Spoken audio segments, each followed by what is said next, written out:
තන්සු ලබතේ පඤ්ඤං ප්‍රඥාව කෙසේනම් ලැබගම්ද. අයිබෝන් සුබෝදෑසනක්. අද තවත් අලුත් දවසක් ආරම්භ වෙනවා. ඉතින් අලුත් සතියක සඳුදා දවසේ ඔබව සජීව ලෙස ආමන්ත්‍රණය කරන ඒ ආමන්ත්‍රණය සබුද්ධිකව ඔබ වෙනුවෙන් සංවේදනය කරන බෞද්ධ රූප වාහිනිය ගුවන්විදුලිය මේ ආරම්භ කරන්නේ කතන්සු ලබතේ පඤ්ඤාම් ප්‍රඥාව ලබන්නේ කෙලෙසද වැඩසටහන. කොහොමද එහෙමනම් ප්‍රඥාව ලබන්නේ? අපි තුල තිබෙනවා නම් මම තමයි මේ ලෝකේ වැඩිපුරම ලස්සන, මම තමයි මේ ලෝකේ වැඩිපුරම හම්බ කරන්නේ, මම තමයි මේ ලෝකේ වැඩිපුරම මහන්සි වෙලා වැඩ කරන්නේ, ඒ වගේම මට තමයි මෙච්චර දේපලක් තියෙන්නේ, මන් තරම් කාටවත් කරන්න බෑ. මේ වගේ කතා අපි අතරේ තියෙනවා. අපි සාමාන්‍ය ජීවිතේ අපට ඇහෙනවා. තවත් කෙනෙක් හෙලා දකිනවා. තවත් කෙනෙක් දිහා වැරදි ආකල්පයෙන් බලනවා.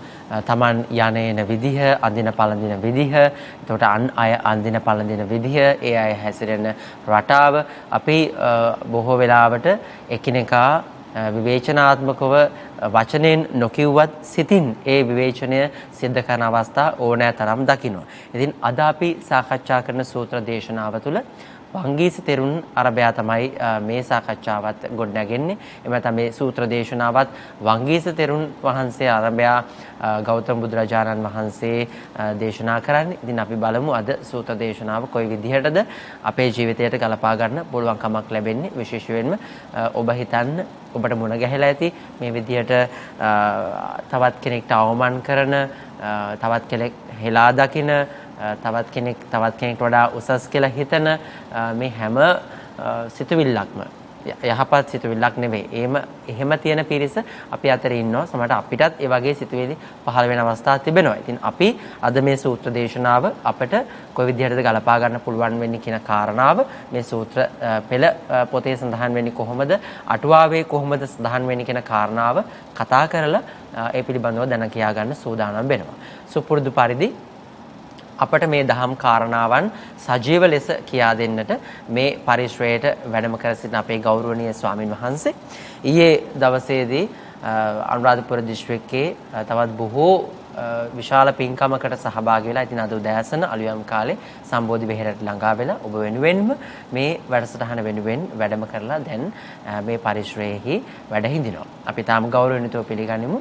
එදා කුසල ධම්මනායක ස්වාමින් වහන්සේගේ ආදර්ශය තමන්ගේ ජීවිතයට එක් කරගනිමින් වර්තමානයේ ආදර්ශයෙන් ජනතාව සුවපත් කරන්නට, ජනතාවගේ සිත පොහොසත් කරන්නට කටයුතු කරන කොළඹ 7 ආර්.ජී. සේනානායක මාවතේ ශ්‍රී සම්බෝධි මහා විහාරාධිපති බෞද්ධ මාධ්‍යාලයේ වත්මන සභාපති දුරන්තර ලන්ඩන් නුවර ප්ලාස්ටර් ඔෆ් හීඩෙක්‍රි පාරේ ශ්‍රී සම්බෝධි බෞද්ධ භාවනා මධ්‍යස්ථානයේ ප්‍රධානව සියලු ශාඛාවන්හි කටයුතු සොයා බලන, ඒ වගේම ලංකාවේ ප්‍රථම ඉංග්‍රීසි දහම් පාසලේ වත්මන විදුහල්පති ධූරය හොබවන පූජනීය බොරලන්දේ වජිරඥාන ගෞරවනීය ස්වාමින් වහන්සේ මෛතාම ගෞරවයෙන් নমස්කාර පූර්වකව සාදු නාද පවතුමින් පිළිගන්නවා. සාදු සාදු සාදු. අද අපි සාකච්ඡා කරන්නේ සංයුත්ත නිකායේ වංගීස සංයුත්තේ වංගීස වග්ගයේ සඳහන් වන පේසල අතිමඤ්ඤාණ සූත්‍ර දේශනාව පිළිබඳව. ප්‍රියශීලී භික්ෂූන්ට අවමන් කිරීම කියන මාතෘකාව අද සාකච්ඡා කරන්න බලාපොරොත්තු වෙනවා. අපි ගෞරවනීය ස්වාමීන් වහන්සේට ආරාධනා කරමු. වංගීස තෙරුන් වහන්සේ එක් දිනක් අලවුනුවර අග්ගාල චේතිය විහාරයේ වැඩ වසන සමයේ තමයි මේ කාරණාව සිද්ධ වෙන්නේ. මොකක්ද කියලා අපිට පැහැදිලි කර දෙන්න අවසරයි නායක හාමුදුරුවනේ. ගෞරවනීය පූජනීය මහා සංඝරත්නයන් අවසරයි වාසනාවන්ත පින්නතුනි, අද දවසෙත් අපි සාකච්ඡා කරන්නේ ඊටාම වටිනා සූත්‍ර දේශනාවක්. ඒ සූත්‍ර දේශනාව තමයි පේසල අතිමඤ්ඤණ සූත්‍රය. ප්‍රියශීලීන් හට අවමන් කිරීම කියන කාරණය. අපි බලමු සූත්‍ර දේශනාව දෙසට හැරිලා අපි අපේ ජීවිතවලට මේ ධර්ම කාරණා ඒක රාශී කරගෙන අපේ සිත්වලත් මේ විදිහේ නරක සිතිවිලි තියෙනවා නම් ඒවා බැහැර කරගන්නේ කොහොමද කියන කාරණය අපි මේ සූත්‍ර දේශනාවෙන් අවබෝධ කරගන්නට මහන්සි ගමු. එක්කලෙක ආයුෂ්මත් වංගීසතමේ අලවනුවර අග්ගාලව චේතිය විහාරයේහි උපාධ්‍යාය වූ ආයුෂ්මත් නිග්‍රෝධකප්ප තෙරුන් සමග වැඩවෙසෙති. ඒකන් සමයන් ආයස්මා වංගීසෝ ආලවියන් විහෙරති අග්ගාලවේ චේතියේ ආයස්මතා නිග්‍රෝධකප්පේන උපජ්ජායේන සද්ධින් තේන කොහොපන සමයේන ආයස්මා වංගීසෝ අත්තනෝ පටිලාභේන අඤ්ඤේ පේසලේ බික්ඛු අතිමඤ්ඤති. එතකොට නිග්‍රෝධකප්ප ස්වාමීන් වහන්සේ තමයි වංගීස හඳුරන්ගේ උපාධ්‍යායන් වහන්සේ. එකල්ලි ආයුෂ්මත් වංගීස තෙමේ තමාගේ ප්‍රතිභානයෙන් අනෙක් ප්‍රියශීලී භික්ෂූන් හෙලා දකි. එතකොට තමන්ගේ තියෙන ගුණේ එතකොට වංගීස හාමුදුරුවොත් ධ්‍යාන උපදවගෙන ඒ වගේම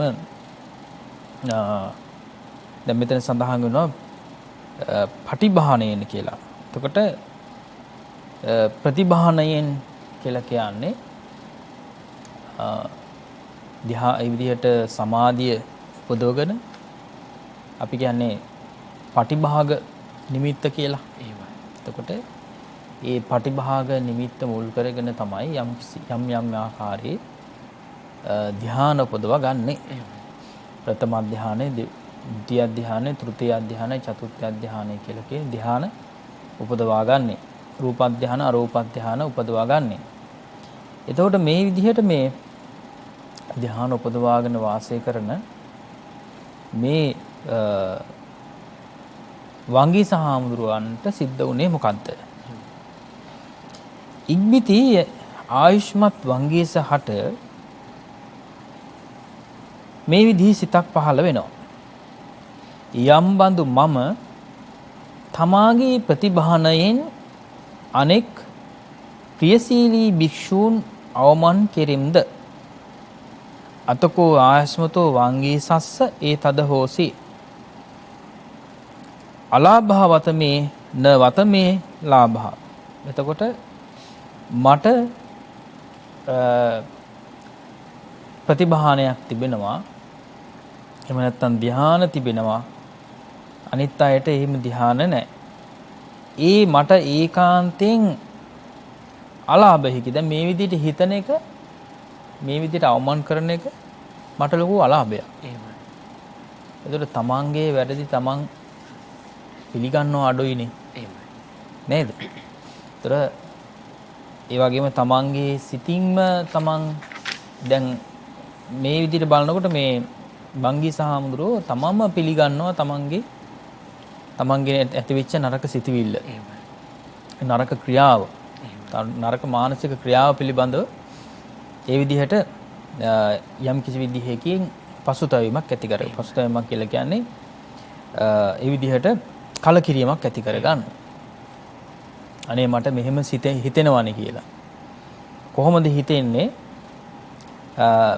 අනෙක් යම්බඳු මම තමාගේ ප්‍රතිභානයෙන් අනෙත් ප්‍රියශීලී භික්ෂුන් අවමන් කෙරෙමි. ඒක මට ලොකු අලාභයක්. ඒ මට ඒකාන්තයෙන් ලාභයක් නම් නෙවෙයි. මේකෙන් මට ඉස්සරහට යන්න බෑ. නේද? මේක ලාභයක් වෙන්නේ නැහැ මට, ඉස්සරහට යන්න බෑ මට. ඒකාන්තයෙන් මා විසින් නපුරක් ලබන ලද්දේය. මට ඉස්සරහට යනකොට මේක ලොකු බාධාවක් වෙනවා. ඉදිරි ගුණධර්ම පුරන්නට මට ලොකු බාධාවක් වෙනවා. මා විසින් ඒකාන්තයෙන් යහපතක් නොලබන ලද්දේ යයි මේ අදහස විය. එතකොට මට කිසිම මොහොතක ඉදිරියේදී යම් කිසි ලාභයක් ඇති වෙන්නේ නැහැ කියලා අදහසක් ඇති වෙනවා. ඉක්බිති ආයුෂ්මත් වංගීස තෙමේම තමාට විපිලිසර උපදවා ඒ වේලාවේ මේ ගාථාව කිය. එතකොට විපිලිසර බවක් ඇති කර ගන්නවා. නොසන්සුන් බවක් ඇති කර ගන්නවා හිතේ. නේද? ඒතර ධ්‍යාන උපදවගෙන වාසය කළත් ඒ විදිහේ Tamanට ඒ ප්‍රතිභානයන් තිබුණත් ඒ විදිහට ධ්‍යාන පිරිහෙන්නට ඒ වගේම ඉදිරියේදී ගුණධර්ම පෝෂණය කරන්න ලොකු බාධාවක් ඇති වෙනවා.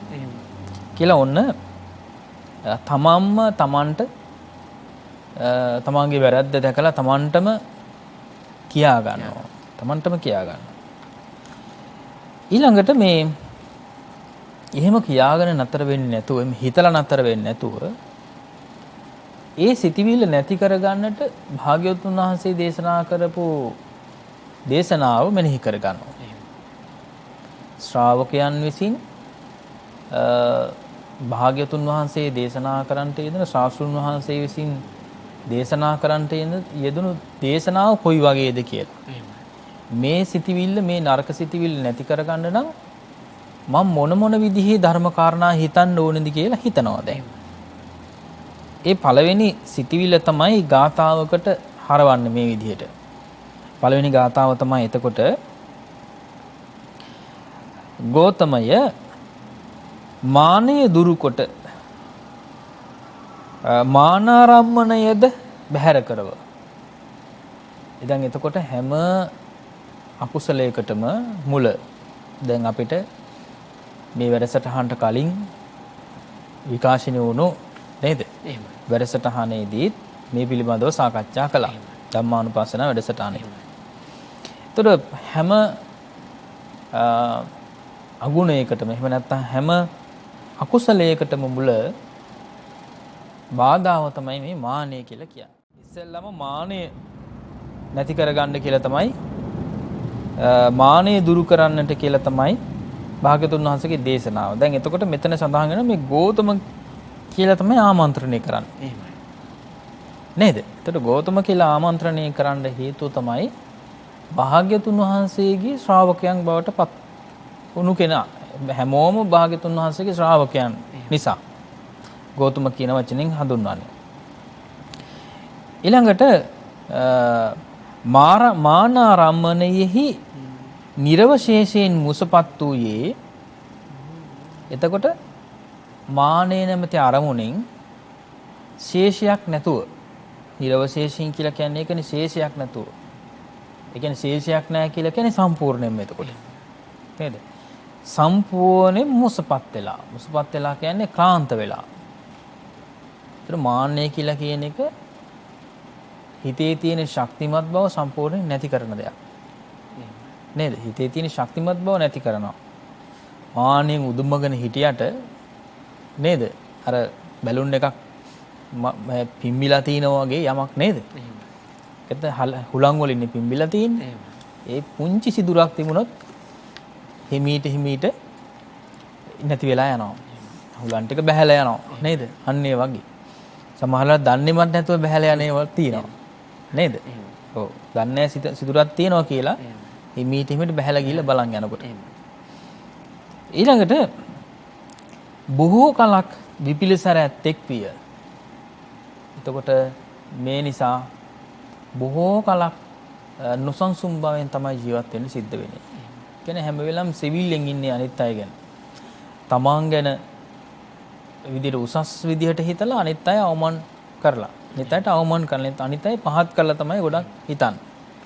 ඒතර ගුණධර්ම වලින් පවා දැන් මෙතන සඳහන් වෙන්නේ මේ පටිභාණයෙන්නේ මට මේ විදිහේ ධ්‍යාන තියෙනවා. එහෙම. අනිත් අයට එහෙම ධ්‍යාන නැහැ. දැන් අටුවාවේ ඒ කාරණා විස්තර වෙනවා. එහෙම. ඊළඟට මේ දෙවෙනි ගාථාවෙන්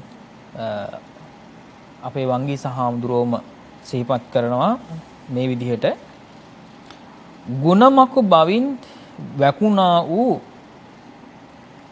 සත්වයෝ මානයෙන් නැසුනාහු නිරයට වැටිත්. එතකොට ඒකාන්තයෙන්ම ගුණමකු බව තිබුණොත් එහෙම අනිත් අයගේ ගුණ මකන කෙනෙක් බවට පත් වුණොත් එහෙමයි. දැන් තමන්ගේ ගුණ මකාගෙන අනුන්ගේ අනිත් අයගේ තියෙන ගුණත් මකාගෙන නේද? එතකොට අපි ගත්තොත් මේ මානේ විදිහට ගත්තොත් එහෙම දැන් හීනමාන වගේ දෙයක් ගත්තොත් තමන්ගේ ගුණත් මකා ගන්නවා. නේද? මට ඉස්සරහට යන්න බෑ. මට කවදාවත් ඉස්සරහට යන්න බෑ. ඒ විදිහට මම මහා පව්කාරයෙක්. එහෙම කියන අය ඉන්නවනේ. නේද? ඒතර මට කවදාවත් ඉස්සරහට යන්න බෑ. අපිට ওই විදිහට දන් දෙන්න බෑ. අපිට ওই විදිහට සී සමාදන් වෙන්න බෑ. අපිට භාවනා කරන්න බෑ කියලා මා ඒ විදිහට අවමානයක් ඇති කරගන්නවා. හීනමානයක් ඇති කරගන්නවා. ඒක තමන්ම තමන්ට අවමානයක් ඇති කරගන්නවා. එහෙම තියාගෙන අනිත් අය ඒ විදිහට මනිනවා. අනිත් අයත් ඒ විදිහට මනිනවා. ඔය වැඩිපුර නැටුවට නේද? ඒ අයට කවදාවත් ඉස්සරහට යන්න බෑ. මං වගේම තමයි කියලා හිතනවා. එතකොට ආන්නේ විදිහට මේ තමා උපමාවට අරගෙන අනිත් අයගේ අනිත් අයගේ තියෙන ಗುಣ මකලා දානවා. එතකොට ගුණමක් බවින් වැකුණා වූ සත්වයෝ මානෙන් නැසුණා වූ නිරයට වැටිත්. එතකොට ඒ අය යන්නේ පහළටනේ. නේද? එහෙම අය යන්නේ පහළට. පහත් සිත් තියෙන අය යන්නේ පහළට. මානෙන් විනෂ්ටව නිරයට පැමිණි ඒ සත්වයෝ බොහෝ කලක් ශෝක කෙරෙත්.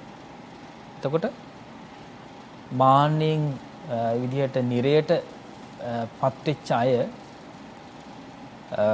බොහෝ කලක් ඒ කියන්නේ කල්ප ගානක් ශෝකීව තමයි ගත කරන්න සිද්ධ වෙන්නේ. ශෝකයෙන් නේද? හැම වෙලාවම ඇඬු කඳුලින් ඒ වගේම විදිහට තමන් පිළිබඳව සහ අනිත් අය පිළිබඳව ගොඩාක් ශෝකයෙන් තමයි ජීවත් වෙන්න සිද්ධ වෙන්නේ. ඒ කාරණේ දෙවනි ගාථාවෙන් මෙනෙහි කරනවා. දැන් මේ තමන්ගේ සිතේ තියෙන ස්වභාවයෙන් නැති කරගන්න මේ හොඳ පිළියමක්. කියන්නේ ධර්මයේ සිහි කරනවා. තුන්වෙනි ගාථාවෙන් සඳහන් වෙනවා මාර්ගයෙන් දිනු කෙලෙස් ඇති බැවින් මග්ගජින කියලා කියන්නේ මාර්ගයෙන් දිනනවා. නම් වූ මොනවට පිළිපන් මහානතේ මේ කිසි කලෙකත් ශෝක නොම කෙරෙයි. එතකොට ශෝක වෙන්නේ මාර්ගයේ දිනන භික්ෂුන් වහන්සේලා. නේද? හරි මාර්ගයේ ගමන් කරනවා නම් ආය ශෝක කරන්න හේතුවක් නැහැ. කීර්තියද සුවයද අනුභව කරයි. එතකොට තමන්ට කීර්තියක් ඇති කරගන්නවා. නේද? ඒතර තමන්ට ප්‍රසිද්ධියක් ඇති කරගන්නවා. ඉස්සෙල්ලාම තමන්ට ප්‍රසිද්ධ වෙන්න අනිත් අයට ප්‍රසිද්ධ වෙන්න කලින්. නේද? ඒතර තමන් ප්‍රසිද්ධ වුණාට පස්සේ තමයි තමන් පිළිබඳව අනිත් අය දැනගන්නේ. ආශ්‍රය නිශ්‍රය කරන අයද ඊළඟට ඒ විදිහට හැමෝම අතරේ මෙන්න මේ භික්ෂුන් වහන්සේ ප්‍රියශීලී භික්ෂුන් වහන්සේ නමක් කියලා. හොඳ ගුණධර්ම තියෙන භික්ෂුන් වහන්සේ නමක් කියලා හෝ පුජ්‍යලේඛ කියලා හරි උපාසක උපාසිකාවක් කියලා දැන කියා ගන්නවා. ස්ථිර සිත් ඇති උන්වහන්සේ ධම්ම දසයයි කියත්. එතකොට මෙතෙන්දි මතක් කරන්නේ මේ ස්ථීරවම පිහිටි ගුණධර්ම. ස්ථීරවම පිහිටන ගුණධර්ම තමයි එතකොට ධ්‍යාන උපදවා ගත්තා වගේම සමාධි උපදවා ගත්තා වගේම ඊළඟට විදර්ශනා ඥාන උපදවාගෙන සම්පූර්ණයෙන්ම සංයෝජන ධර්ම බැඳීම් කියලා කියනවා සම්පූර්ණයෙන්ම නැති කරලා මාර්ගඵල පිළිවෙලටපත් වෙන එක. එතකොට මාර්ගඵල පිළිවෙලටපත් වෙලා සෝහන් ආදී මාර්ගඵල පිළිවෙලටපත් වෙලා ධම්ම දස කියලා කියන தත්ත්වයටපත් වෙනවා. ධම්මදස්සී කියලා අපි කියන්නේ නේද? ඒ කියන්නේ ධම්ම කියලා කියන වචනේ තේරුමනේ දරා ගන්නවා කියලා කියන එක. ඒතර ස්ථීරව දරා ගන්න කෙනෙක් බවට පත් වෙනවා. කියන්නේ දැන් මෙතන මතක් කරන් දැන් මුලින් පටන් ගන්න මේ මානේ තියන අය නිරයට යනවා කියලානේ. ඒතර ධම්ම කියලා කියන වචනේ අදහසත් එක්ක අපි ගත්තොත් එහෙම බුදුරජාණන් වහන්සේ දේශනා කළේ නිරන්තරයෙන්ම අර මානෙන් ඉන්න අය නිරයටපත් වෙනවා වගේම තමයි මානෙ නැති කළාම ස්ථීරවම නැවත සතර අපායට වැටෙන්නේ නැති තත්ත්වයටපත් වෙනවා. චතුසු අපායේසු අපතමානේ කତ୍වා සත්තේ ධාරේතීති ධම්මා. ධර්මය කියලා කියන්නේ ඒකට. නේද? අපි ධර්මයේ කියන හැම වෙලාවෙම මෙනෙහි කරන සෑම අවස්ථාවකදී මේ කල්පනා කරන්න ඕනේ මේ ධර්මයේ කියලා කියන්නේ දරා ගැනීම කියලා කියන එක. ඒ වගේම තමයි ඊළඟට සඳහන් වෙනවා ඊළඟ ගාථාවෙන් හතරවෙනි ගාථාවේ සඳහන් වෙනවා එහින් මේ ශාසනයෙහි චේතෝ කිල නැති ප්‍රධාන වීරිය ඇති භික්ෂුතෙමේ නීවරණයන් දුරුකොට පිරිසිදු වූයේ වෙයි. එතකොට නීවරණ නේද? පංච නීවරණ ධර්ම තියෙනවානේ. කාමච්ඡන්ද, ව්‍යාපාද, තීන මිද්ද, උද්ධච්ච, කුක්කුච්ච, විචිකිච්ඡා කියලා කියන පංච නීවරණ ධර්ම. පංච නීවරණ ධර්ම නැති කරලා පිරිසුදු භාවයටපත් වෙනවා. දැන් මෙතන සඳහන් වෙනවා මේ ශාසනයේ චේතෝ කිල නැති ප්‍රධාන වීරිය ඇති. චේතෝ කිල කියලා කියන්නේ සිතේ තියෙන ක්ලාන්ත බව. කිලමති පන්දතිච කියලා සඳහන් වෙනවා. එතකොට සිතේ තියෙන ක්ලාන්ත බව. සිතේ තියෙන පහතට වැටෙන ගතිය. පහතට වැටෙන ගතිය නැති වෙලා ප්‍රධාන වීරිය ඇති වෙනවා. අන්න එතකොට ප්‍රමාදේ නැති වෙලා අප්‍රමාදී බවට පත් වෙනවා. මහානතේ මේ කිසි කලකත් ශෝක නොම කෙරෙයි. එතකොට මේ විදිහට බලනකොට මේ නීවරණයන් දුරුකොට පිරිසුදු වූයේ වෙයි. සියලු මානය පහකොට අරිහත් මාර්ග විද්‍යාවෙන් කෙලෙස් කෙලවර කරන්නෙක් වෙයි. සංහුන් නෙක් වෙයි. එතකොට මෙතන බලනකොට බොහෝම සංසුන් කෙනෙක් බවට පත් වෙනවා. එතකොට ප්‍රධානම දේ තමයි අර ඒ මානේ තියෙන කෙනෙක් හැම වෙලාවම විපිලිසර බවට පත් වෙන. කියන්නේ නොසන්සුන් භවෙන් තමයි වාසය කරන්නේ. නේද? හැම වෙලාවම උත්සාහ කරන මනින්න. හැම වෙලාවම මනින්න උත්සාහ කරන කෙනා නොසන්සුන් භවෙන් ඉන්නේ. කොයි වෙලාවෙද මනින්නේ මම? නේද? උසස් කොට මනින්නේ කොයි වෙලාවෙද? සමාන කොට මනින්නේ කොයි වෙලාවෙද? පහත් කොට මනින්නේ කොයි වෙලාවෙද කියලා හැම වෙලාවම මනින්න බලාගෙන තමයි ඉන්නේ. කුණැල්ල වගේ. නේද? එතකොට එහෙම අයට කවදාවත් සතර අපායෙන් මිදෙන්න පුළුවන් කමක් නැහැ.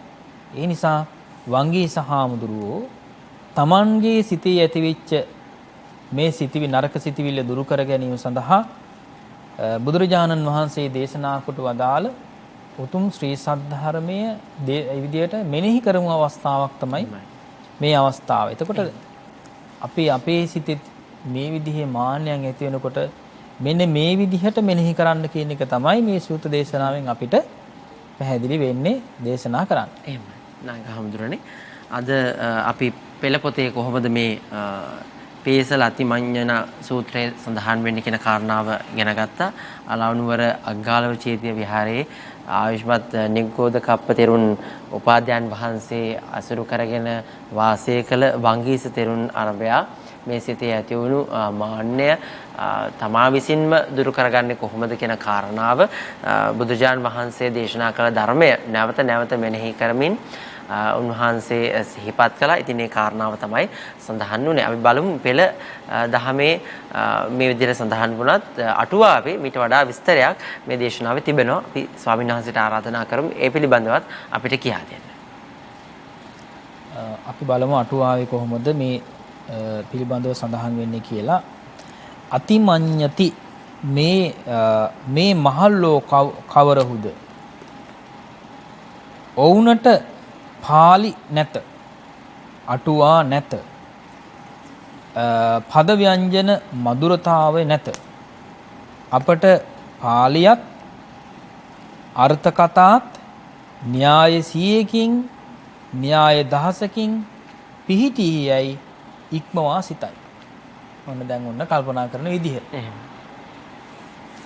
මේ මහල්ලෝ කවරහුද? කවුද මේ වැඩිහිටි අය? එතකොට සාමාන්‍ය තරුණ අය ධර්මයේ හැසිරෙන තරුණ අය වුණත් අර ටිකක් ධර්මයේ දන්න උපාසක උපාසිකාවන් කෙරෙහි ඒතරම් පැහැදීමක් ඇති කරගන්නේ නැහැ. උන්න ඉස්සරහට යනවා හැම වෙලාවෙම ඉස්සරහට යනවා නේද?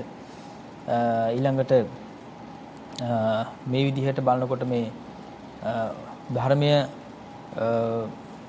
එතකොට අර තරුණයට ඉස්සෙල්ලා ගිහිල්ලා ස්වාමීන් වහන්සේලාට වන්දනා කරලා කතා බහ කරනකොට යම්කිසි ඉරිසියාවක් ඇති වෙනවා. එහෙමයි. නේද? ඒ වගේම තමයි වැඩිහිටිය අයටත් ඒ විදිහේ ඉරිසියාවක් ඇති වෙන්න පුළුවන් තරුණ අය කෙරෙහි. නේද? ඉතින් මේ විදිහට බලනකොට මේ අර තරුණ භික්ෂුන් වහන්සේ නමක් ඇටියට වංගීස හාමුදුරුවෝ කල්පනා කළා සමහර ස්වාමීන් වහන්සේලා වැඩ ඉන්නවා ගිහි ජීවිතය ගත කරලා පැවිදි වෙච්ච අය. නේද? එතකොට ඒ අය ගොඩාක් ධර්ම ඉගෙනගෙන නැහැ. ගොඩාක් ධර්ම ඉගෙනගෙන නැහැ. පරියාප්ති ශාසනයේ නිරත වෙලා නැහැ. නමුත් ප්‍රතිපත්තියේ නිරත වෙලා ප්‍රතිවේදයේ ලබලා ඉන්න අය. නේද? ප්‍රතිපත්ති එතකොට ඒ අය විදර්ශනා ධූරයේ යෙදිලා ඒ විදිහට ධර්මයේ හොඳින් ඒ විදිහට ධර්මයේ ප්‍රායෝගිකව තමගේ ජීවිතයට එකතු කරගෙන රහතන් වහන්සේලා බවට පත් වෙච්චයි. ධ්‍යාන උපදවගෙන ධ්‍යානලාභීව නේද? ඊළඟට විදර්ශනා වඩලා සෝවාන් ආදී මාර්ගඵලවලට පත් වෙලා වැඩ ඉන්න ස්වාමීන් වහන්සේලා වැඩ ඉන්න. ඒතර වංගීස හාමුදුරුවෝ කල්පනා කරනවා මේ අය මෙයට පාලි බෑ. නේද? පාලිය නැත. එතකොට දැන් මේ අටුවාවේ සඳහන් වන ආකාරයට අපි වංගීස හාමුදුරුවෝ ඇත්තරම ඒ කාලේ භාග්‍යවතුන් වහන්සේ වැඩ ඉන්න අවධියේදී ඒ වගේම පාලි භාෂාව කතා කරන ස්වාමීන් වහන්සේ නමක් නේ. නේද? නමුත් මේ විදිහට අපි ගත්තොත් එහෙම අපි කියන්නේ අපි සිංහල වුණත් සිංහල භාෂාව දන්නේ නැති අය ඉන්නවනේ. නේද? සර්ව සම්පූර්ණව සිංහල භාෂාව දන්නේ නැහැ නේ ව්‍යාකරණත් එක්ක. නේද? එහෙම නැති වෙනකොට දැන් මේ ස්වාමීන් වහන්සේලා මේ පෙළ වගේම අටුවාව පිළිබඳව ඉගෙනගෙන නැහැ. නේද? පෙළ දන්න අය අටුවාව දන්න අය කෙරෙහි එවිට අපහැදීමක් ඇති කර ගන්නවා. නේද? අපහැදීමක් ඇති කර ගන්නවනේ. ඒ වගේම තමයි දන්නේ නැති අය කෙරෙහි අපහැදීමක් ඇති කර ගන්නවා. අපි තමයි දන්නේ කියලා. ඊළඟට පද ව්‍යංජන මధుරතාවේ නැත. දැන් ඔය අපිට මතකයි දැන් මේ කාලේ වුණත් ඔය රහතන් වහන්සේලා කියලා පිරිසක් ඉන්නවනේ. නේද? එතකොට ඒ අය කියන්නේ මේ සිව්පිලිසිඹියාපත් මහරහතන් වහන්සේලා කියලා. නේද? අර ඒකේ වචන වල තියෙන අර්ථ ඒ අයට සිතූ පරිදි සකස් කරගෙන වෙනස් කරගෙන කියන අය එහෙම හිතාගෙන කියනවා මේ අපි මේ ඒ විදිහට මේ සිව්පිලිසිඹියාපත් මහරහතන් වහන්සේලා කියලා. අර්ථ ධර්ම නිරුත්ති පටිභාන කියලා කියන වචනවල අර්ථ දෙන්න පුළුවන් මේ විදිහට රහතන් වහන්සේලාට පමණයි කියලා.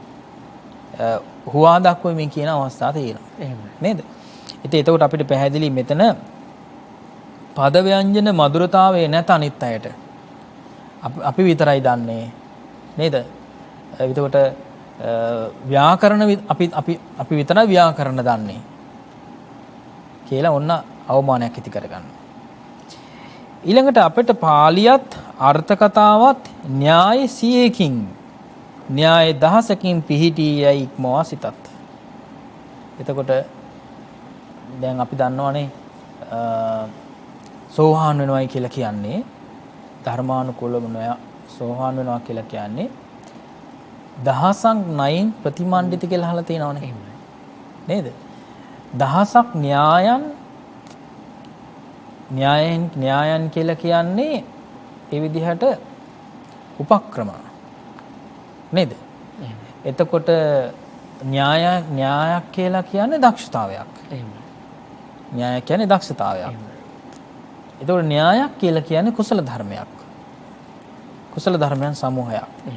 ඒ කුසල ධර්මයන් සමූහයන් දහසක් සම්පූර්ණ වෙන්න ඕනේ. මොකටද? සෝහාන් බවට පත් වෙන්න. එතකොට තමයි නියපිට තියෙන පස් ප්‍රමාණය වගේ තියෙන සුළු ප්‍රමාණයක් දුක් ඉතුරු වෙලා පොළොව ප්‍රමාණයක් පමණ තියෙන දුක් නැති කරගන්න පුළුවන්කම ලැබෙන්නේ අනිත් මාර්ග අංග තුනෙන් නැති කරන්න ඕනේ. එතකොට අර පොළොවේ තියෙන නියපිට තියෙන පස් ප්‍රමාණය තරම් බොහොම සුළු ප්‍රමාණයක් පමණයි. එහෙම. එතකොට දහසක් න්‍යායන් සම්පූර්ණ වෙන්න ඕනේ. එතකොට මම විතරයි මේවා දන්නේ. මේ න්‍යායන් මම විතරයි දන්නේ කියලා ඔන්න මේ වංගී සහඳුරන්ට කල්පනා වෙනවා. අනක සිතක් පහළ වුණා. ගෞතමෝ කියලා වචනයක් කියදුනානේ පළවෙනි ගාථාවේ මුල. ගෞතම බුදුන්ගේ ශ්‍රාවක හේතුවෙන් තමා ආමන්ත්‍රණය කරයි. මේ ගෞතමයන් වහන්සේගේ ශ්‍රාවකයෝ අපි. එතකොට මානයක් ඇති කරගන්න ඕනේ. එහෙම නේද? එතකොට අපි ගෞතමයන් වහන්සේගේ ශ්‍රාවකයෝ කියලා. එතනත් මානයක් ඇති කරගන්නවා. ඊළඟට මෙතන සඳහන් වෙනවා මාන පතං මානාරම්මන මෙන්ම මානහා එක්වුණු ධර්ම. එතකොට මාන්නයට හේතු වන අරමුණු උසස් අරමුණු නේද? එතකොට අපි ගත්තොත් එහෙම උගත් බව කියලා කියන එක මාන්නයට හේතුවක් නේ. එහෙම නේද? ඒකද කියනවා මේ විදර්ශනා ධූරය දර්ශනා පිළිබඳව දන්නකම නේද? ඊළඟට අපි ගත්තොත් එහෙම විදර්ශනා නුවණ පිළිබඳව ඊළඟට සමතය පිළිබඳව දන්න. දැන් සමතය කියලා ගත්තොත් මේ ධ්‍යාන උපදව ගන්න ආකාරය පිළිබඳව පමණක්ම දන්න අය. එහෙම නේද? එතකොට ඒ පිළිබඳව මානයක් ඇති කරගන්නවා. මේ මානය හොඳ නෑ කියලා කියන එක තමයි මෙතෙන්දී මේ දේශනාවේ සඳහන් වෙන්නේ. විප්පටිසාරහුවා විප්පටිසාරේ අහුවා. එතකොට විපිලිසර විය යනු අර්ථයි. එතකොට විපිලිසර වුණා නොසන්සුන් බවට හිතපත් වුණා මේ වංගී සහඳුරන්ගේ. එතකොට කල්පනා කළේ මුලින්ම අදහස් කළේ මේ ගුණධර්ම තියෙන එක මට යහපතක් කියලා නේද? කල්පනා කළේ. නමුත් ඒක ඕනෝට වඩා හිතන්න ගිහිල්ලා අර ධ්‍යාන පිරිහින තත්ත්වයට පත් වෙනවා කියන එක තමයි මෙතෙන්දී පැහැදිලි වෙන්නේ. ඊළඟට මග්ගචිනෝ මාර්ගයෙන් දිනන ලද කෙලෙස් ඇත්තේ. ඒ විදිහට පත් වෙන්න ඕන කියලා දේශනා කළානේ. නේද? හැමෝම විසුණු වහන්සේ කියන්නේ බුදුරජාණන් වහන්සේගේ ශ්‍රාවකයන් විසින් මේ මග්ගජින කියන தത്വෙට පත් වෙනවා. මාර්ගයේ ගමන් කරලා දිනන බවට පත් වෙන්න ඕන. ආර්ය අෂ්ටාංගික මාර්ගයේ ගමන් කරලා. කිත්තිංච සුකංච ගුණ වැනීම හා කායික මානසික සුවයද ලබලා වාසය කරනවා. අවසාන ගාථාවේ සඳහන් වුණානේ. එහෙම. ඊළඟට අකිලෝධ ප්‍රධානවා අකිලෝ ඉද ප්‍රධානවා මෙහි චේතෝ කිල නැති ප්‍රධාන වීරිය ඇති. ඒක චේතෝ කියලා කියන්නේ අර සිතේ තියෙන විදිහට කාන්ත ගතිය. සිතේ තියෙන පහත් ගතිය. එහෙම. සිතේ තියෙන වැටීම. එහෙම. නැති කරගෙන ප්‍රධාන වීරිය ඇති කර ගන්නවා. වීරිය සම්පන්න වූ විසුද්ධෝ පිරිසුදු වූ යේ වෙයි. අශේෂං ශේෂ කිරීමක් නැතිව වන විද වූ විවිධාකාර වූ සුවයෙන් වාසය කරනවා. මෙතන සඳහන් වෙනවා විද්‍යායත්ත කරෝ විද්‍යාවෙන් කෙලෙස් වල කෙලවර තැනු. ඊළඟට සඳහන් වෙනවා සමිතාවේ රාගාදීන්ගේ සංසුන් බවින් උපසාන්ත වූ. එතකොට සමිතාවේ කියලා කියන්නේ අර සම්පූර්ණයෙන්ම සංසුන් බවක් ඇති කරගත්ත. රාගය නැති කරලා, ද්වේෂය නැති කරලා, මෝහය නැති කරලා සංසුන් බවක් ඇති කරගත්ත ආයත තමයි කියන්නේ සමිතාවී කියලා. එතකොට මේ ස්වභාවයටපත් වෙන අවසාන වශයෙන් සඳහන් වෙන ගාථාවේ සංසුන් ඒ විදිහට කෙලෙස් නැති කරලා සියලු මානය පහකොට විද්‍යාවෙන් කෙලෙස් කෙලවර කරන්නෙක් වෙයි. සංහුන්නෙක් වෙයි. එතකොට සුද්ධ සිංහලයේ සඳහන් වෙන්නේ සංහුන්නෙක් වෙයි කියලා. නේද? සංසුන් භාවයට පත් වෙච්ච කෙනෙක් සම්පූර්ණ උපසාන්ත බවට පත් වුණු රහතන් වහන්සේ නමක් බවට පත් වෙනවා ආය කියලා කියන එක තමයි මේ අටුවාවෙත් විස්තර කරන්නේ චමෙල්. එහෙමයි. නායක හඳුනන දැන් අපි මේ කාරණාව කොහොමද අපේ ජීවිතයට සම්බන්ධ කරගන්නේ කියලා අපි කතා කරොත් අපි ඇති කරගන්නවා අපේ ජීවිතයේ මාන්නය උසස් කියලා අපි හිතනවා මේ කාරණා උගත්කම නිසා ඉබේම ඇතිවන එකක්ද කියලා කාරණාව දැනගන්න කැමතියි. කොහොමද එහෙමනම් මෙය යටපත් කරගන්නේ? ඒකට හේතුව තමයි දැන් ඇත්තටම අධ්‍යාපන ක්‍රමයේ තියෙන වැරද්දනේ. නේද? භික්ෂුන් වහන්සේලාට තියෙන අධ්‍යාපන ක්‍රමයක් ඊළඟට අනිකුත් අපේ ගිහි පිරිසට මුල් කාලේ ඉඳලාම තියෙන මේ ඒ විදිහට අධ්‍යාපන ක්‍රමයේ තියෙන වැරද්දනේ. එහෙමයි. වරද. අපි ගත්තොත් එහෙම ළමයින්ට තියෙන අධ්‍යාපනය ගත්තොත් එහෙම අපි ගන්නේ උසස් අධ්‍යාපනය කියලා ගත්තොත් බලන්නකෝ. දැන් මුලින් පාසල් ඒ විදිහට අපි ගන්නේ ළමාවියේදී නේද? ළමාවියේදී පුංචි වයසේදී පුංචි විදිහට අධ්‍යාපනය ලැබලා විදිහට උසස් අධ්‍යාපනයට පත් වෙනකොට අපි ගත්තොත් එහෙම මේ ඒ විදිහට විශ්වවිද්‍යාලවල පිවිසෙන දොරටුවේ බලන්න හැම විශ්වවිද්‍යාලයකම පිවිසෙන දොරටුවේ දකින්න ලැබෙනවනේ යම්කිසි පුවරු.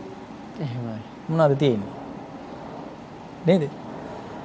ඉල්ලීම් නේ ඉල්ලීම් කරලා ඊළඟට දේශපාලනයේ ගාවගෙන නේද? එහෙම නැත්නම් රැකියාවන් සම්බන්ධයෙන් හරි එහෙම නැත්නම් ආහාර පාන සම්බන්ධයෙන් හරි පහුගිය කාලේක අහන්න ලැබුණ එක විශ්වවිද්‍යාලයක එක සම්පූර්ණයෙන්ම මේ ෆැකල්ටියක් නතර කරන්න වෙලා තියෙනවා. ඒ විශ්වවිද්‍යාලයේ ආහාර ලබා දෙන ආපන ශාලාවේ වැඩ කරන කෙනෙකුට මේ ළමයි එකතු වෙලා ගහලා. එතකොට සම්පූර්ණයෙන් ආහාර ටික නැති වෙනවනේ. අවුරුද්දක් පහුවෙලා ඒ අයගේ අධ්‍යයන කටයුතු. හිතලා බලන්නකෝ. එහෙමයි. මේ කෑම ටිකට.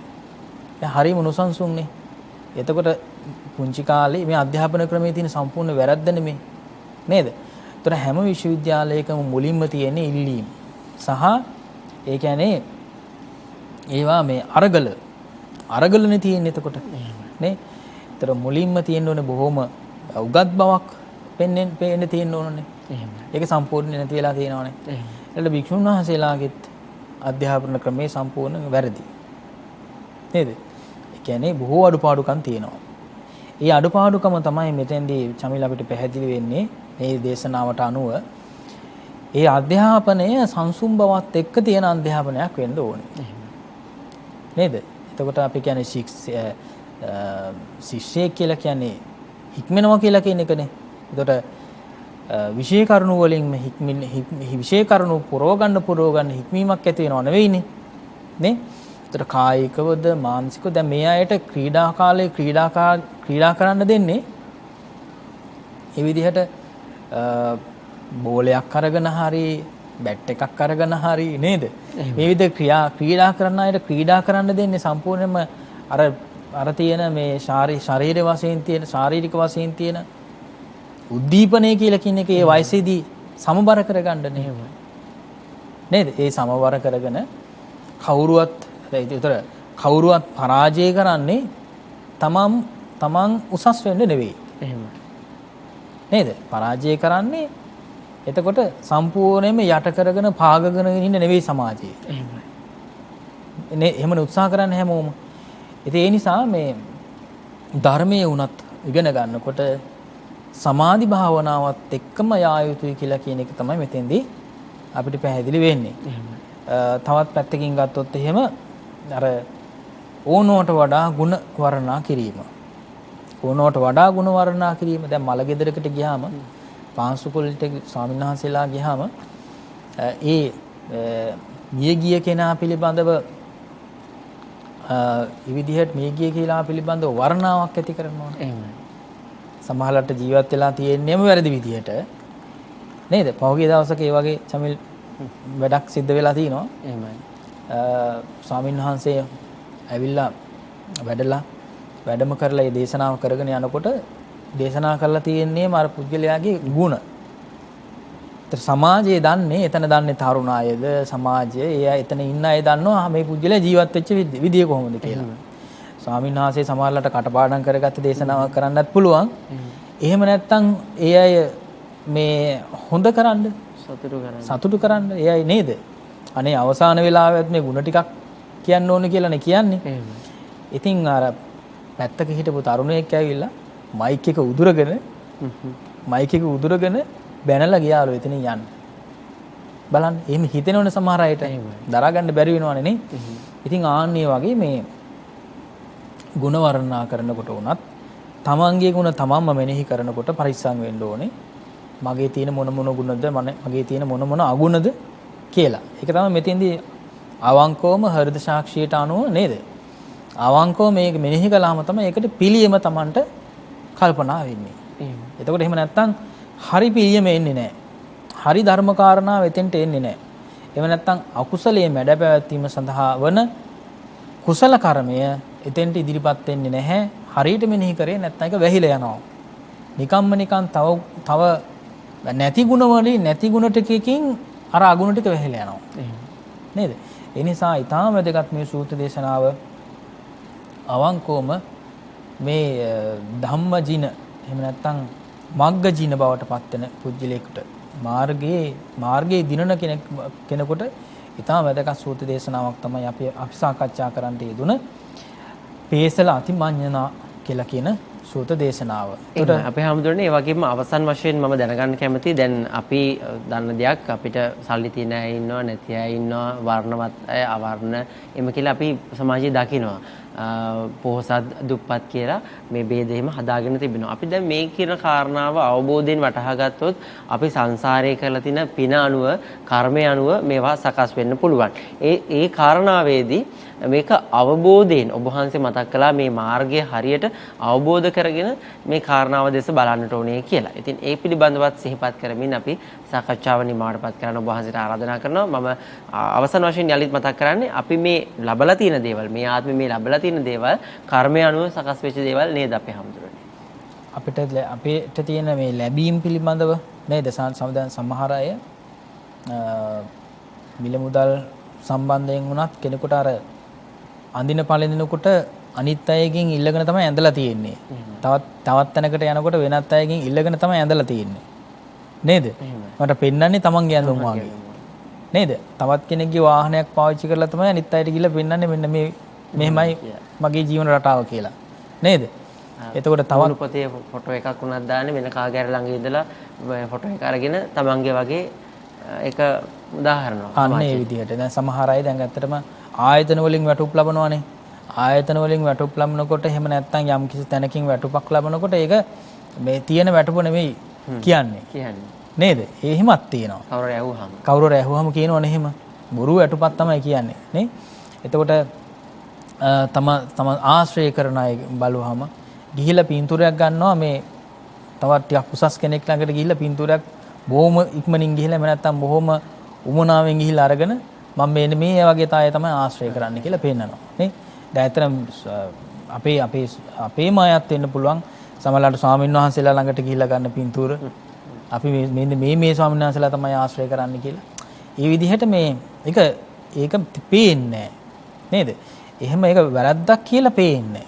එතකොට අවංකව මේ විදිහේ අවංකවම පිළිගන්නට ඕනේ අවබෝධ කරගත යුතු කාරණාවක් පිළිබඳව තමයි මෙතෙන්දී පැහැදිලි වෙන්නේ.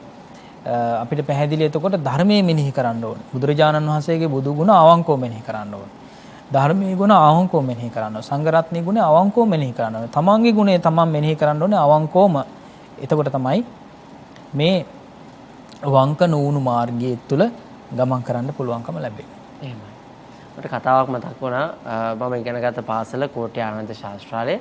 එහි වකට විදුහල්පති ධුවරයා ඔබවන්ට දුන්න අපේ රටේ ජ්‍යෙෂ්ඨ පුද්ගලයෙක් අධිකාරම් මහත්මයා එක් දිනක් තමන්ගේ පාසලට ආපු මුල්ම දවසේ එම ගුරු නිවාසයේ කටයුතු කරනකොට ඒ කාලේ මේ පාසලේ ළමයින්ට නවාතැන් ලබා දෙන ස්ථානයේ පවතිලා තිබෙනවා. එම හවස් කාලේ හැමදෙනාම එකතු වෙලා එකට ආහාර ගන්න වෙලාවක අධිකාරම් මහත්තයත් ඒ දරුවන් අතර ඉඳගෙනම තමන්ගේ දිවා ආහාරය අරගෙන තිබෙනවා. ඒ වෙලාවේ එම පාසලේ වැඩිහිටි ශිෂ්‍යයෙක් ළඟට ඇවිල්ලා මේස් බැනීමකින් සැරසිලා හිටපු ඔහු ළඟට ඇවිල්ලා පිටට තට්ටු කරලා අලුතෙන් දාවේ කොහොමද ඉතින් පාසලේ තොරතුරු කියලා විමසලා තියෙනවා. අධිකාරම් මහත්මයා ඊටාම නිහතමානීව ඔව් මම මේ පාසලට අලුතෙන් ආවේ කියන වචන කිහිපය කියලා දවල් ආහාරය අරගෙන සපුරුදු පරිදි ගුරු නිවාසයට යන්න ගිහිලා තියෙනවා. මේක දන්නේ නැහැ ඒ ආපු ශිෂ්‍යයා මේ කවුද කියන කාරණාවවත් දන්නේ නැහැ. ඔහු හිතලා තින්නේ සාමාන්‍යයෙන් මේ ශිෂ්‍යයෙක් වෙන්නේ නැති කියලා. පහුවදා විද්‍යාලයේ රැස්වීම පැවැත්වෙන මොහොතේ විදුහල්පතිතුමාව හඳුන්වා දීමේ උත්සවයේදී තමයි ඔහු දැනගෙන තිබෙන්නේ හිඳාඩි දාන තරමට මේ සහභාගී වෙලා ඉඳලා තියෙන්නේ මේ එතන ඉඳලා තියෙන්නේ එම විද්‍යාලයට අභිනවයෙන් පත් වෙලා ආපු විදුහල්පතිතුමා කියලා. ඉතින් මේ වගේ නිහතමානීකම් අපි අතරත් ඇති කර ගන්නට ඕනේ. නිහතමානීකම තමයි අපව මේ සමාජයේ ඉදිරියට අරගෙන යන්නේ අපිව වර්ධනය කරන්නේ අපේ ගතිගුණ මත තමයි මේ හැමදේම තීරණය කරන්න කියන කාරණාව මේ ධර්මානුකූලව අපි ජීවිතයට කොයි විදිහට සම්බන්ධ කරගන්න ඕනේ කියන කාරණාව ස්වාමීන් වහන්සේ පහදා දෙන්නට යෙදුණා. අපි සූත්‍ර දේශනාව නිමාඩපත් කරන මේ මොහොතේ අවසන් වශයෙන් ගෞරවනීය ස්වාමීන් වහන්සේට ආරාධනා කරන අපේ පින්ගම් ගැනත් සිහිපත් කරමින් වැඩසටහන නිමාඩපත් කරනවා. පින්න තුනේ අපි නිරන්තරයෙන්ම පින් රැස් කර ගන්නට අවශ්‍යයි. ඒ පින් රැස් කර ගන්නකොට ශාසනය තුළ ඉදිරි අනාගතය පිළිබඳව අපි කල්පනා කරලා පින් රැස් කර ගැනීම ඉතාම වැදගත් වෙනවා නේද? දැන් මේ ලංකා ධර්මීතලය තුළ ශාසනය අතුරුදහන් වන තුරුම පවතින බවට අපේ භාග්‍යතුන් වහන්සේ අදිෂ්ඨාන කරලා තිබෙනවා නේද? ඒ නිසා තමයි විශේෂයෙන්ම අපේ සදහැවතුන් එහෙම නැත්නම් මහා සංඝරත්නය විශේෂයෙන්ම වැඩිහිටි ස්වාමීන් වහන්සේලාගේ අවවාද අනුශාසනා ලබාගෙන ඒ වගේම සදහැවතුන්ගේ උපකාරයෙන් යම් විදිහේ පුණ්‍යවන්ත අදහස් වලින් පෝෂණය කරගෙන අපි මේ වෙනකොට ඉතා වටිනා පින්කම් රාශියක් සිද්ධ කරගෙන පැමිණෙනවා. ඒ අතරේ විශේෂයෙන්ම අපට මේ විදිහට ධර්මය ශ්‍රවණය කරන්නට ධර්මාඥානය දියුණු කරගන්නට විවිධාකාරයේ පින්කම් සිද්ධ කරගන්නට දැන් අපි සිද්ධ කරගන්නේ නැති පින්කමක් නැහැ නේද? බෞද්ධ නාලිකාව ආරම්භ කරාට පස්සේ නේද? හැම පින්කමක්ම ජීවිතයට එකතු කරගන්න.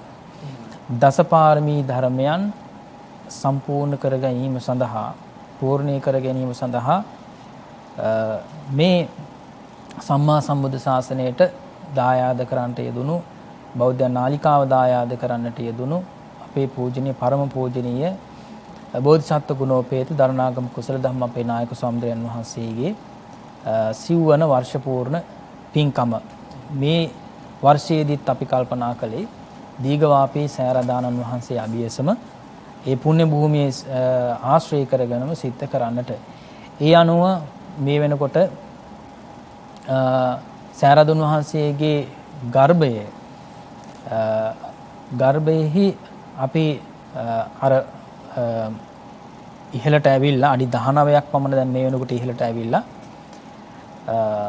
ඉහළදී එහෙම නැත්නම් අර වක්‍ර වන කොටසට සම්බන්ධ වෙන තැන අභ්‍යන්තරයේ අපි ඇතුළත වෙන්නට දිසා 8 දිසාවට වෙන්නට සර්වජ්‍ය ධාතුන් වහන්සේලා 8 නමක් වඩා හිඳුවන්නට ඒ විදිහට කටයුතු සූදානම් කරලා තිබෙනවා.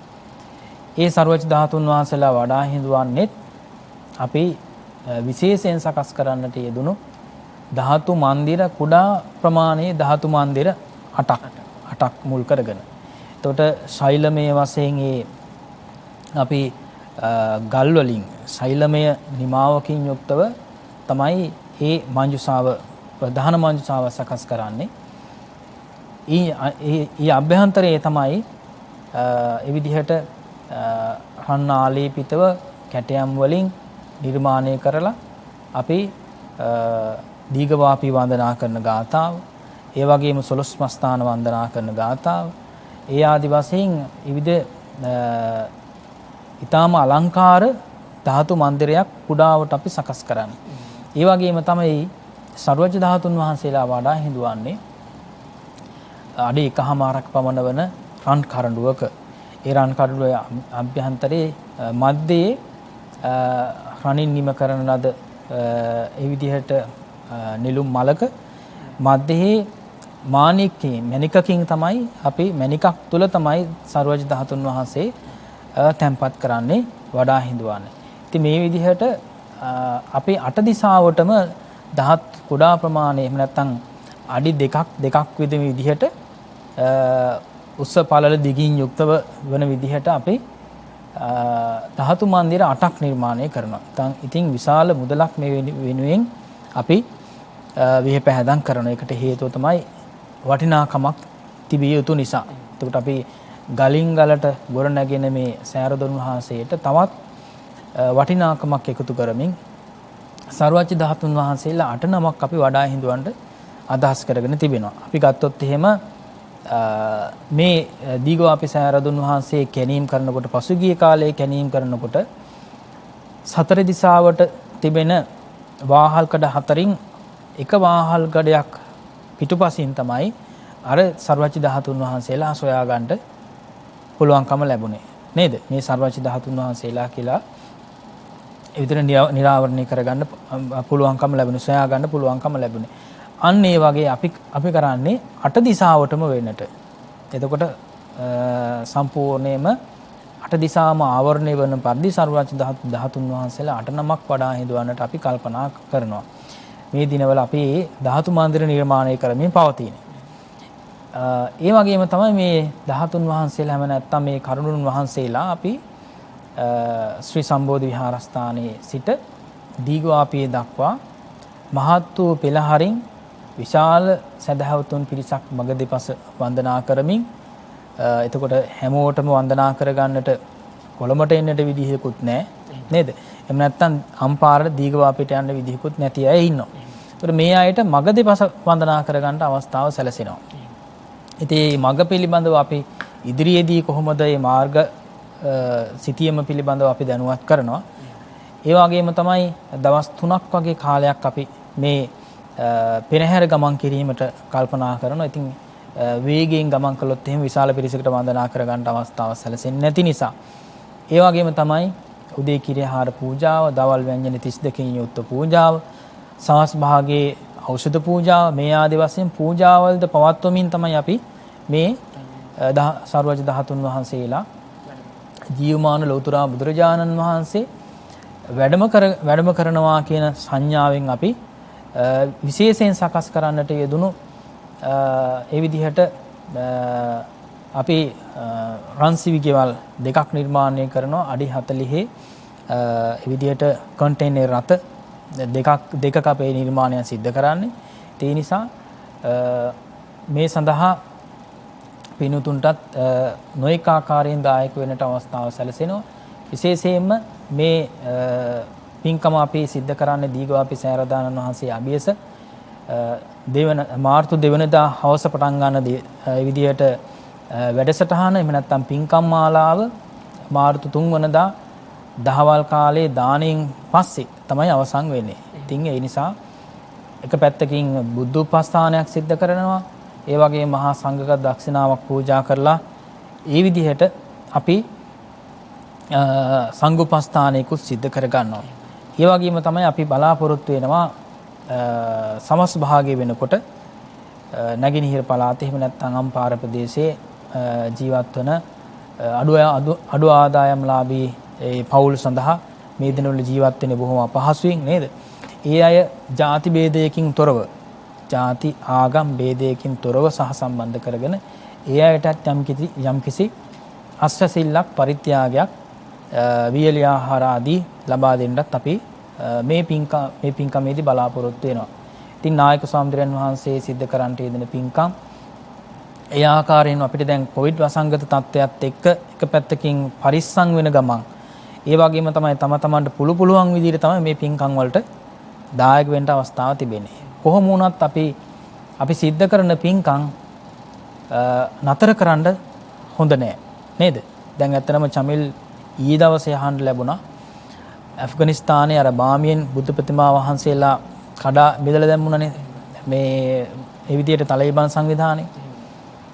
ඒ බුද්ධ ප්‍රතිමා වහන්සේලා තම වඩා හිඳුවා තිබුණු එහෙම නැත්නම් ඒ විදිහට විහාර ගර්භයන් තියෙනවනේ.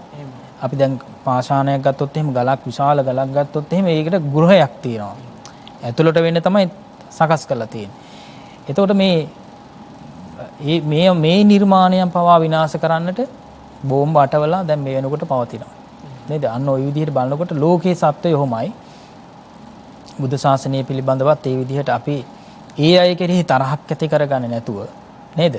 ඒ වගේම කළ යුතු දේ අපි කළ යුතුයි. අපේ උරුමයන් රැක ගැනීම ඒ වගේම ඒ විදිහට අපි හිංසාවෙන් තොර මනුෂ්‍ය ප්‍රජාවක් ඒ වගේම බුදුරජාණන් වහන්සේගේ ශ්‍රාවකයන් හැටියට අපි ආදර්ශයෙන් පෙන්විය යුතුයි.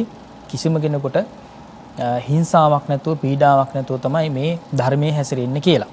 ඉතින් අන්නේ පිළිබඳවත් අපි අවබෝධ කරගෙන මේ පින්කම් සඳහා වඩාත් නැඹුරු වෙලා අර ශාසනයට සහ මේ සමාජයට බුද්ධ ශාසනයට මේ විදිහට කොයි විදිහ අනතුරු තත්ත්වයන් තිබුණත් හිත පරිස්සම් කරගෙන නේද?